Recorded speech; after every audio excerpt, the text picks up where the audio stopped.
How's it, guys? So today we're going to talk about movement.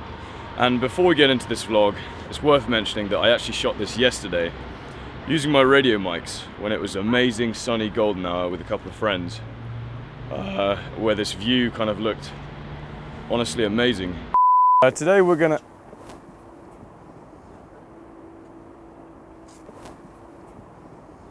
and the sound was fucking terrible. Completely handheld, and having a handheld shot,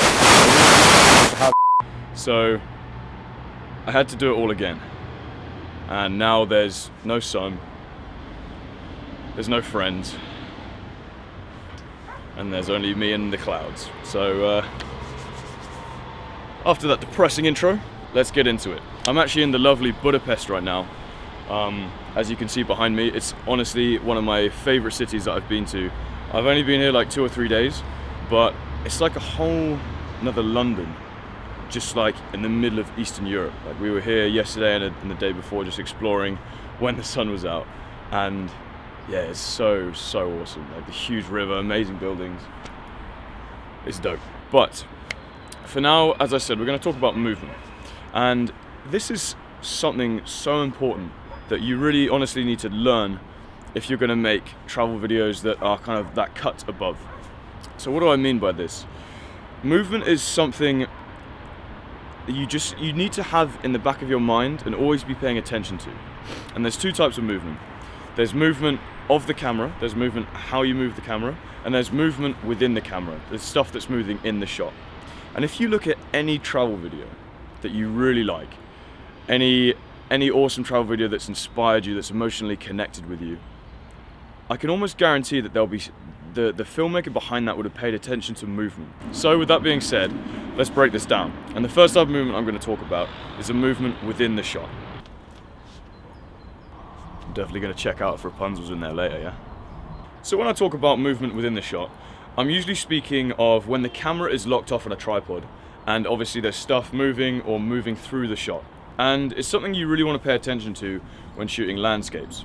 Is anything that's moving through? Are there any cars moving through? Any trains moving through? Any birds flying overhead through the shot, moving towards or side to side within the shot? And the first thing this will affect is your framing. So if there's a train moving through the shot, I want to pay attention to how that bit of movement impacts the shot, you know? Is it moving away from the shot, and is it kind of going through right into the distance? Is it moving completely horizontal to the shot? And this is going to impact the framing of my shot, because if you look at the rule of thirds, this really links to what's moving in the shot. You want those corners in the rule of thirds, as I've talked about before in other videos, to match up to things in the shot. And the things that you want to pay attention to in the shot are usually going to be those things that are moving. So is that train moving towards one of the points of interest, one of the points, the rules of third in the shot?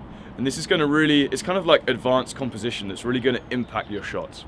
So that's the first thing you need to pay attention to. The second thing is transitioning between shots. So if there's a bird flying overhead in one of the shots that I've noticed, then in my next shot, this will impact how I set it up, because I want to get a bird in my next shot doing almost the same thing. Because when I cut between those 2 shots, it'll almost be like the bird kind of flies through one and flies out of the other. Even if it doesn't make sense in that space, logically, that fluidity of movement adds such an amazing level of detail to your shots, and therefore to your video as a whole, that's really going to make it like next level. So onto the second type of movement. This is going to be the movement of your camera. In every travel video I've seen that I really love, there's usually a ton of movement of the camera. Whether it's a drone getting that epic shot flying ahead, or a kind of a steadily moving forward, stabilized shot, or even something simple like a handheld shot. Any type of movement of the camera really gets people engaged. And I take this very seriously, because if you think back in the bigger picture, what's the point of making a video in the first place? It's to engage with people, it's to connect with people, it's to get people's emotions firing. I mean, that's what makes an amazing video. If you think back to a time that you've seen an amazing video, I bet your emotions were firing in some sort of excitement or fear, anger, or inspiration, or happiness, motivation even. But your emotions were firing. And that's what you want to do to your audience. That's what a great video evokes in people, it's emotion and connection. So, having movement of the camera puts people in the video more. And what better thing to evoke emotion within people than make them feel like they're there, right? So if you can make people feel like they're there, it's going to connect with them much more. And if you think about people's perceptions, it's never completely locked off and still like a tripod. Even if I try and freeze right now, there's always going to be subtle movement. And that's an amazing way to captivate people and bring them into the video more, is having those movement shots where it looks like you're walking forward or moving side to side. Any sort of movement that kind of mirrors how people would perceive things. So for example, moving out from something is how people see things. They walk around a corner, then they'll see this amazing view, right? You want to kind of mimic people's movements. It puts them in the shot, and it really gets them connecting with your video, gets their emotions firing, and remembering you.